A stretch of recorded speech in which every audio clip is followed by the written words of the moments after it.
여러분 안녕하세요. 저희 건강 채널에 오신 것을 환영합니다. 만약 이번이 처음으로 저희 프로그램을 시청하시는 분이라면 구독 버튼을 누르고 알림 설정을 켜주시기 바랍니다.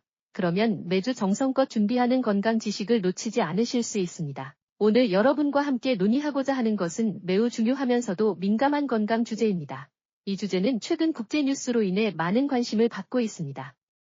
얼마 전 국제 언론에서 충격적인 소식을 보도했습니다. 미국 전 대통령 바이든이 전립선암 진단을 받았다는 것입니다. 이 소식이 나오자마자 전 세계적으로 광범위한 관심과 논의를 불러일으켰습니다. 여러분께서는 아마 이렇게 생각하실 것입니다. 전 세계 최고의 의료 자원과 가장 전문적인 의료진을 가진 미국 전 대통령도 전립선암의 위협을 피할 수 없다면 우리 일반 중장년 남성들은 더욱 이 문제를 중요하게 여겨야 하는 것 아닐까요? 바이든은 올해 이미 80세로 정계에서 수십 년간 활동하며 큰 풍파를 겪어온 인물입니다. 하지만 질병 앞에서는 모두가 평등합니다. 대통령이든 평민이든 얼마나 많은 재산과 권력을 가졌든 전립선암은 누구에게나 찾아올 수 있습니다. 바로 이것이 오늘 우리가 특별히 이 주제에 주목하는 이유입니다. 사실 바이든이 전립선암에 걸린 첫 번째 유명한 정치인은 아닙니다. 역사를 돌이켜보면 많은 국가의 지도자들이 이 질병과 싸워왔습니다. 이러한 사례들은 우리에게 잔혹한 현실을 알려줍니다. 전립선암이 중장년 남성 건강의 주요 위협 중 하나가 되고 있다는 것입니다. 한국중앙암등록본부의 최신 통계 자료에 따르면 전립선암은 이미 한국 남성의 네 번째로 많이 발생하는 암이 되었으며 발병률도 해마다 상승하고 있습니다. 더욱 우려스러운 것은 대부분의 환자들이 발견될 때 이미 초기가 아니라는 점입니다. 왜 이런 일이 일어날까요? 주된 이유는 많은 남성분들이 전립선암에 대한 충분한 인식이 부족하고 관련된 문제를 논의하고 검사받는 것을 부끄러워하기 때문입니다. 한국의 전통 문화에서 남성들은 대체로 보수적이어서 사적인 부위의 건강 문제를 논의하기를 꺼려합니다. 많은 분들이 비뇨기과에 가는 것을 창피한 일로 여기며 심지어 어떤 분들은 불편함을 참으면서도 병원에 가려 하지 않습니다. 하지만 이런 생각은 생명을 위험에 빠뜨릴 수 있습니다. 전립선암에는 매우 무서운 특징이 있습니다. 바로 초기에는 거의 증상이 없다는 것입니다. 명백한 증상이 나타날 때쯤이면 이미 중후기인 경우가 많습니다. 이는 마치 보이지 않는 살인자와 같아서 조용히 여러분의 몸속에서 자라다가 알아차릴 때쯤이면 이미 너무 늦을 수도 있습니다. 하지만 긍정적인 소식도 전해드려야겠습니다. 조기에 발견할 수 있다면 전립선암의 완치율은 매우 높습니다. 의학 통계에 따르면 초기 전립선암의 5년 생존율은 100%에 달할 수 있으며 국소 진행성 전립선암도 5년 생존율이 90% 이상입니다. 바로 이것이 조기 발견이 그토록 중요한 이유입니다. 오늘 이 프로그램에서는 바이든의 사례를 출발점으로 하여 모든 중장년 남성분들께 전립선암에 관한 지식을 자세히 소개해드리겠습니다. 가장 이해하기 쉬운 언어로 전립선암이 무엇인지, 어떻게 발생하는지, 어떤 증상이 있는지, 어떻게 예방해야 하는지, 그리고 어떻게 조기에 발견할 수 있는지를 말씀드리겠습니다. 오늘의 공유를 통해 더 많은 남성분들이 자신의 건강을 지킬 수 있기를 바랍니다. 먼저 전립선이 무엇인지 알아보겠습니다. 많은 분들이 이 기관에 대해 잘 모르시고 심지어 몸의 어느 부위에 있는지도 모르실 것입니다. 전립선은 남성만이 가진 기관으로 크기는 호두 정도이며 방광 아래쪽에 위치하여 요도를 둘러싸고 있습니다. 주요 기능은 전립선액을 분비하는 것으로 이는 정액의 중요한 구성 성분이며 남성의 생식 기능에 중요한 역할을 합니다. 나이가 들면서 전립선은 점차 커지게 되는데 이는 자연스러운 노화 과정입니다. 하지만 때로는 전립선 내의 세포가 비정상적으로 변화하여 통제되지 않게 성장하면서 종양을 형성합니다. 만약 이러한 종양이 악성이라면 이것이 바로 우리가 말하는 전립선암입니다. 전립선암과 우리가 흔히 듣는 전립선 비대증은 다릅니다. 전립선 비대증은 양성병변으로 배뇨 불편을 야기하지만 생명을 위협하지는 않습니다. 반면 전립선암은 악성 종양으로 적시에 치료하지 않으면 암세포가 몸의 다른 부위로 퍼져 생명 안전을 위협합니다. 그렇다면 어떤 사람들이 전립선암에 걸리기 쉬울까요? 먼저 나이가 가장 중요한 위험 인자입니다. 통계에 따르면 50세 이후 남성의 전립선암 위험이 급격히 상승합니다. 60세 이후에는 10세씩 나이가 증가할 때마다 발병 위험이 2배씩 증가합니다. 바로 이것이 바이든과 같은 연령대의 남성들이 특별히 주의해야 하는 이유입니다. 가족 유전도 중요한 요인입니다. 아버지, 형제나 기타 가까운 친척이 전립선암을 앓았다면 일반인보다 발병 위험이 2대 3배 높습니다. 이는 특정 유전자 변이가 가족 내에서 유전되어 암 발병 가능성을 높이기 때문입니다. 인종적 요인도 영향을 미칩니다. 연구에 따르면 아프리카계 남성의 전립선암 위험이 가장 높고 그 다음이 유럽계 백인이며 아시아인의 위험은 상대적으로 낮습니다. 하지만 생활 방식의 서구화에 따라 아시아인의 전립선암 발병률도 해마다 상승하고 있습니다. 생활 방식도 전립선암 발생에 중요한 영향을 미칩니다. 장기간 고지방, 고칼로리 음식, 특히 붉은 고기와 유제품을 섭취하면 발병 위험이 증가합니다. 반대로 채소와 과일, 특히 토마토 제품을 많이 섭취하면 전립선암 예방에 도움이 됩니다. 비만도 위험 인자 중 하나입니다. 비만한 남성은 전립선암 위험이 높을 뿐만 아니라 일단 발병하면 종양이 더 공격적이고 예후도 나쁩니다. 이는 비만으로 인한 호르몬 수치 변화와 관련이 있을 수 있습니다. 운동 부족도 마찬가지로 위험을 증가시킵니다. 연구에 따르면 규칙적으로 운동하는 남성의 전립선암 위험이 낮으며 발병하더라도 병의 진행이 상대적으로 느립니다. 운동은 면역 기능을 개선하고 호르몬 수치를 조절하는데 이는 모두 암 예방에 도움이 됩니다. 흡연과 과도한 음주도 발병 위험을 증가시킵니다. 담배의 유해물질은 전립선을 포함한 몸의 각 기관을 손상시킵니다. 알코올은 호르몬 대사에 영향을 주어 암 발병 가능성을 높입니다. 직업적 노출도 주의해야 할 요인입니다. 농약, 중금속 등 특정 화학물질에 장기간 노출되면 전립선암 위험이 증가합니다. 이것이 특정 직업의 남성들이 특별히 보호에 주의해야 하는 이유입니다. 이러한 위험 인자들을 이해한 후 전립선암에 어떤 증상이 있는지 살펴보겠습니다. 이는 많은 분들이 가장 관심 있어 하는 문제입니다. 증상을 적시에 발견하면 조기 진단과 치료가 가능하기 때문입니다. 하지만 여러분께 그다지 낙관적이지 않은 사실을 말씀드려야 합니다. 초기 전립선암은 보통 아무런 증상이 없습니다. 바로 이것이 침묵의 살인자라고 불리는 이유입니다. 많은 환자들이 확진될 때 이미 중후기인 것은 초기에 명백한 불편감이 없기 때문입니다. 하지만 종양이 커지면서 환자에게 일부 비뇨기계 증상이 나타날 수 있습니다. 가장 흔한 것으로는 배뇨곤란, 빈뇨, 급뇨, 소변줄기가 가늘어짐, 배뇨 후 잔뇨감 등이 있습니다.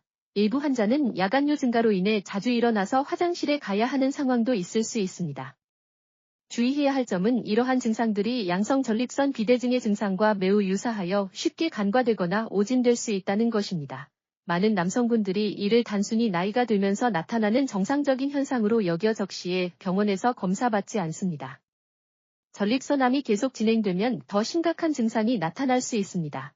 예를 들어 혈뇨, 즉 소변에 피가 섞이는 것으로 이는 보통 종양이 요도나 방광을 침범했을 때 나타나는 증상입니다. 또한 사정시 통증, 정액에 피가 섞이는 등의 증상도 나타날 수 있습니다. 암이 몸의 다른 부위로 퍼지면 전이 증상이 나타납니다. 전립선암은 뼈로 전이되기 쉬우며 특히 척추, 골반, 늑골에 잘 전이됩니다. 환자는 지속적인 골통증, 특히 요통을 느낄 수 있습니다. 심한 경우 골절이나 척수 압박을 일으켜 하지 무력감, 대소변 실금 등의 신경 증상이 나타날 수도 있습니다. 암이 림프절로 전이되면 하지 부종을 일으킬 수 있습니다. 폐로 전이되면 기침, 호흡곤란 등의 증상이 나타날 수 있습니다. 간으로 전이되면 복통, 식욕 부진, 체중 감소 등의 증상이 나타날 수 있습니다.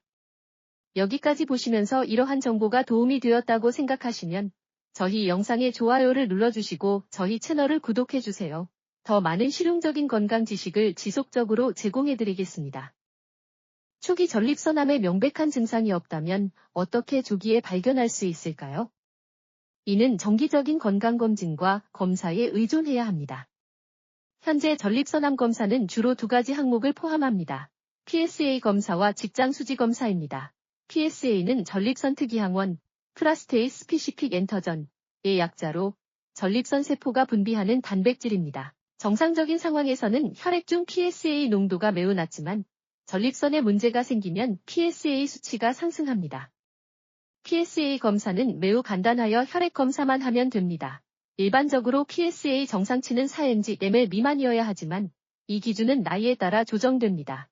50대 59세 남성의 PSA는 2, 5mg/ml 미만이어야 하고 60대 69세는 3, 5mg/ml 미만, 70세 이상은 4, 5mg/ml까지 허용됩니다. 하지만 PSA 상승이 반드시 전립선암을 의미하는 것은 아닙니다.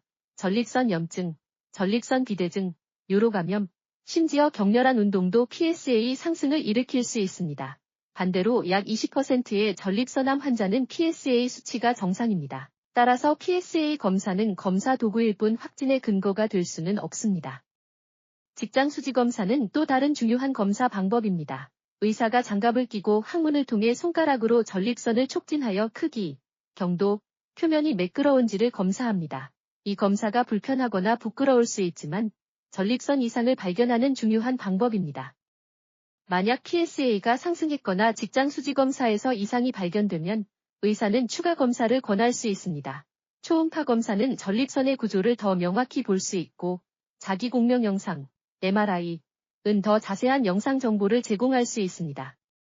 하지만 전립선암을 확진하려면 최종적으로 전립선 조직 검사, 즉 전립선 생검을 시행해야 합니다. 이 검사는 초음파 유도하에서 특수한 바늘로 전립선에서 작은 조직 조각을 채취한 후 현미경으로 암세포가 있는지 관찰하는 것입니다.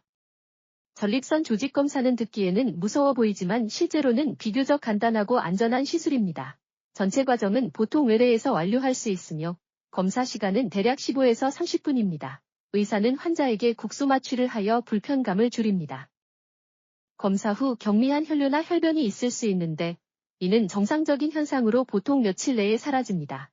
소수의 환자에게서 요로 감염이나 기타 합병증이 나타날 수 있지만 전반적으로 위험도는 낮습니다.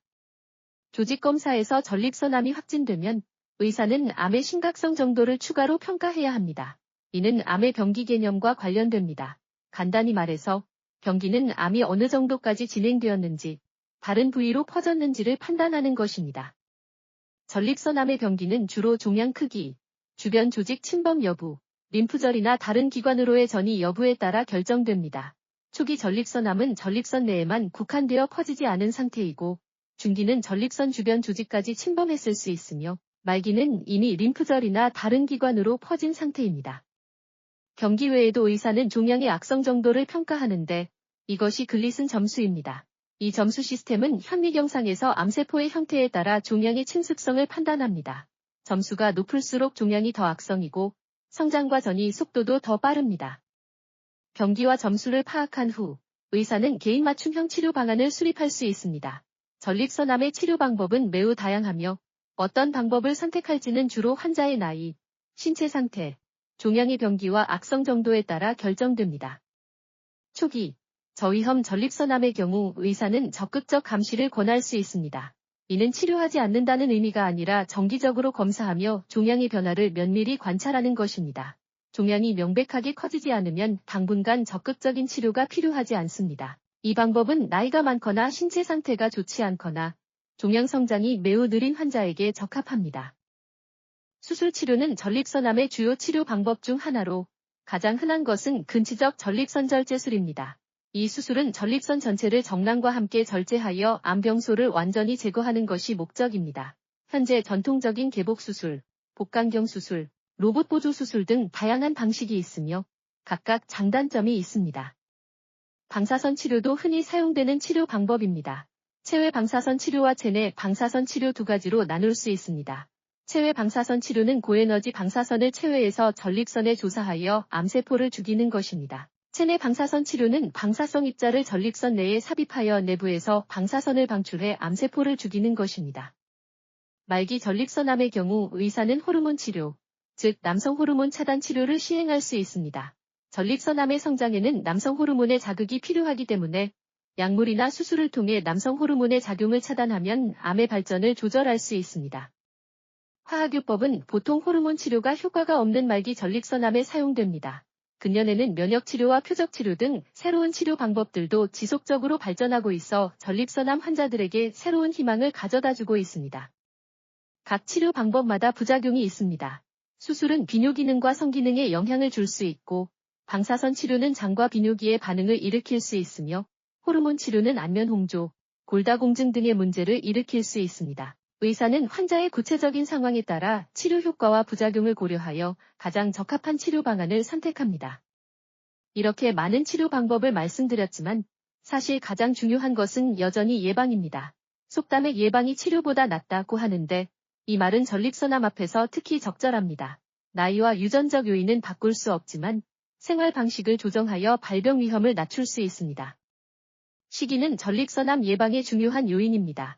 채소와 과일, 특히 라이코펜이 풍부한 토마토 제품을 많이 섭취하는 것을 권합니다. 라이코펜은 강력한 항산화제로 연구에 따르면 전립선암 예방에 일정한 작용이 있습니다. 익힌 토마토 제품, 예를 들어 토마토 소스, 토마토 수프 등은 생토마토보다 인체가 흡수할 수 있는 라이코펜을 더 많이 함유하고 있습니다. 콩 제품도 전립선 건강에 유익하다고 여겨집니다. 콩에는 이소플라본이 함유되어 있는데 이는 식물성 에스트로겐의 일종으로 체내 호르몬 수치의 균형을 맞추는 데 도움이 될 수 있습니다. 한국에는 두부, 콩나물, 된장 등 맛있는 콩 제품들이 많이 있어 모두 좋은 선택입니다. 녹차도 좋은 선택입니다. 연구에 따르면 녹차에 카테킨은 항암 작용이 있다고 합니다. 한국의 차 문화는 유구한 역사를 가지고 있으며 고품질이 녹차는 풍부한 항산화 물질을 함유하고 있습니다. 반대로 붉은 고기 섭취를 줄여야 하며 특히 가공육 제품을 피해야 합니다. 고지방 유제품도 적당히 섭취해야 합니다. 조리 방식도 중요한데 고온 조리, 예를 들어 구이, 튀김 등은 피하는 것이 좋습니다. 고온에서는 발암 물질이 생성되기 때문입니다. 적절한 체중을 유지하는 것도 전립선암 예방에 중요합니다. 비만은 발병 위험을 증가시킬 뿐만 아니라 치료 효과에도 영향을 줍니다. BMI를 정상 범위인 18, 5대 25 사이로 조절하는 것을 권합니다. 규칙적인 운동은 전립선암 예방에 효과적인 방법입니다. 연구에 따르면 매주 최소 150분의 중등도 강도 운동, 예를 들어 빠른 걷기, 수영, 자전거 타기 등을 하면 전립선암 위험을 현저히 낮출 수 있습니다. 운동은 체중 조절에 도움이 될 뿐만 아니라 면역 기능을 강화하고 호르몬 수치를 개선합니다. 금연과 절주는 모든 암 예방에 좋으며 전립선암도 예외가 아닙니다. 흡연 습관이 있으시다면 지금 금연해도 늦지 않습니다. 음주는 적당히 하되 하루에 소주 한 잔을 넘지 않는 것이 좋습니다. 건전한 성생활 습관을 유지하는 것도 전립선 건강에 도움이 될 수 있습니다. 연구에 따르면 적당한 성생활이 전립선액 배출에 도움이 되어 전립선 건강에 유익할 수 있다고 합니다. 생활 방식 조정 외에도 정기검사는 전립선암을 조기에 발견하는 가장 중요한 방법입니다. 그렇다면 언제부터 검사를 시작해야 하고 얼마나 자주 검사해야 할까요? 일반적으로 50세 이후의 남성은 정기적으로 전립선암 검사를 받기 시작하는 것을 권합니다. 가족력이 있거나 기타 고위험 요인이 있다면 45세 심지어 40세부터 시작해야 할 수도 있습니다. 검사 빈도는 개인의 위험 요인과 검사 결과에 따라 달라집니다. PSA 수치가 정상이고 직장 수지 검사에서도 이상이 없다면 일반적으로 매년 한 번 검사하는 것을 권합니다. PSA가 경미하게 상승했다면 반년마다 검사하거나 더 자세한 검사를 받아야 할 수 있습니다. 주의해야 할 점은 PSA 검사 전에 결과에 영향을 줄 수 있는 요인들을 피해야 한다는 것입니다. 예를 들어 검사 48시간 전에는 성관계를 하지 않고 자전거나 오토바이를 타지 않으며 격렬한 운동을 하지 않아야 합니다. 요로감염이나 전립선 염증이 있다면 먼저 치료한 후 검사해야 합니다. 저희 영상에 좋아요를 눌러주시고 이러한 건강 정보가 필요한 다른 분들과 공유해 주시기 바랍니다. 여러분의 공유는 더 많은 중장년 남성분들에게 도움이 될 수 있습니다. 한국에서는 전립선암의 검사와 치료가 이미 상당히 발전했으며 각 대형 병원에는 전문적인 비뇨기과 의사와 완비된 장비가 있습니다. 하지만 많은 남성분들이 여전히 비뇨기과 검사에 대해 심리적 장벽을 가지고 있어 부끄럽거나 수치스럽게 생각합니다. 이런 생각은 전혀 필요하지 않습니다. 의사는 전문가로서 매일 이런 문제들을 다루고 있으며 그들에게는 전립선 검사가 다른 기관을 검사하는 것과 마찬가지로 평범한 일입니다. 게다가 현재의 의료 환경은 점점 더 인간적으로 변하고 있어 의료진들은 모두 환자의 사생활과 존엄성 보호를 매우 중시합니다. 검사에 대해 걱정이 있으시다면 먼저 가정의와 상의하거나 신뢰할 수 있는 비뇨기과 의사를 선택할 수 있습니다. 많은 병원에서 건강검진 패키지를 제공하는데 여기에는 전립선 관련 검사가 포함되어 있어 더 자연스럽게 느낄 수 있습니다.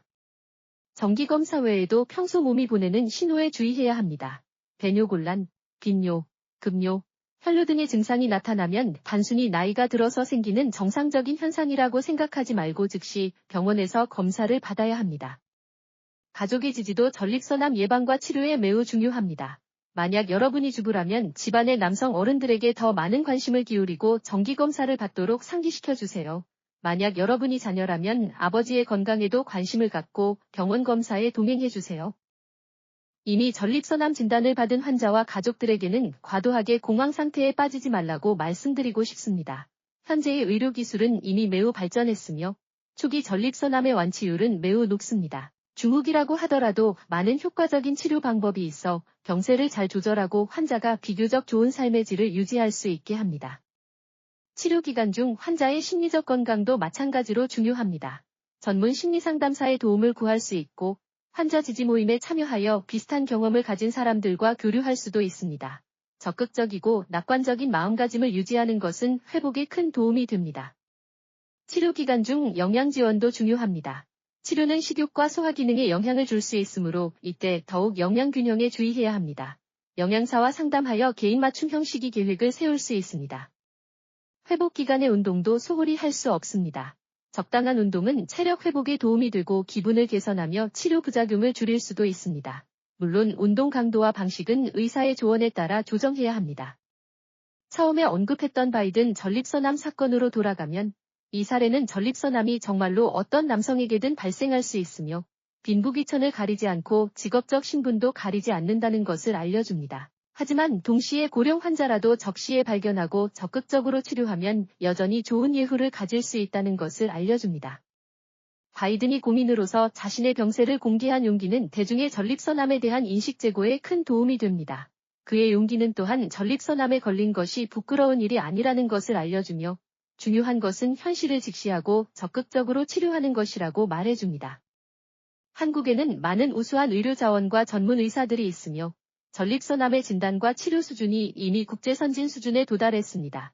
서울대학교병원, 삼성서울병원, 서울아산병원 등 의료센터들은 모두 전문적인 비뇨기 종양과를 갖추고 있으며 장비가 선진적이고 기술이 정교합니다. 동시에 한국의 건강보험제도도 전립선암 환자들에게 좋은 보장을 제공합니다. 대부분의 검사와 치료 비용이 건강보험 적용을 받아 환자의 경제적 부담을 크게 덜어줍니다. 마지막으로 몇 가지 중점 사항을 다시 한번 강조하고 싶습니다. 첫째, 50세 이후의 남성은 정기적으로 전립선암 검사를 받아야 하며 이것이 조기 발견의 가장 효과적인 방법입니다. 둘째, 균형 잡힌 식이, 규칙적인 운동, 체중 조절, 금연절주를 포함한 건강한 생활 방식을 유지하면 발병 위험을 낮출 수 있습니다. 셋째, 부끄러움이나 두려움 때문에 검사를 피하지 마세요. 전립선암을 조기에 발견할 수 있다면 완치율이 매우 높습니다. 넷째, 불행히 확진을 받더라도 절망하지 마세요. 현재 많은 효과적인 치료 방법이 있으니 의사를 믿고 적극적으로 치료에 협조하세요. 다섯째, 가족의 지지와 이해는 환자의 회복에 매우 중요하므로 사랑과 관심으로 환자가 어려움을 극복할 수 있도록 도와야 합니다. 전립선암은 무섭지만 이겨낼 수 없는 것은 아닙니다. 충분한 지식과 올바른 태도만 있다면 이 질병을 잘 예방하고 대응할 수 있습니다. 오늘의 공유를 통해 더 많은 남성분들이 자신의 건강을 지킬 수 있기를 바라며 전립선 질환에 대한 두려움과 편견을 없앨 수 있기를 바랍니다. 건강은 우리에게 가장 소중한 재산이므로 어떤 때든 소홀히 해서는 안 됩니다. 지금부터 함께 전립선 건강에 관심을 갖고 정기검사를 받고 건강한 생활을 하여 자신과 가족을 위해 더 아름다운 미래를 만들어 갑시다. 오늘 프로그램을 시청해주셔서 감사합니다. 이러한 정보가 도움이 되었다고 생각하시면 반드시 구독 버튼을 누르고 알림을 켜주세요. 그러면 저희의 후속 건강 정보를 놓치지 않으실 수 있습니다. 또한 이 영상을 다른 필요한 분들, 특히 집에 중장년 남성이 계신 분들과 공유해주세요. 여러분의 매번 공유가 한 가정을 도울 수 있고 한 생명을 구할 수도 있습니다. 기억하세요. 예방이 치료보다 낫고 조기 발견과 조기 치료가 전립선암과 싸우는 최고의 무기입니다. 다음 주에 또 뵙겠습니다. 건강하세요.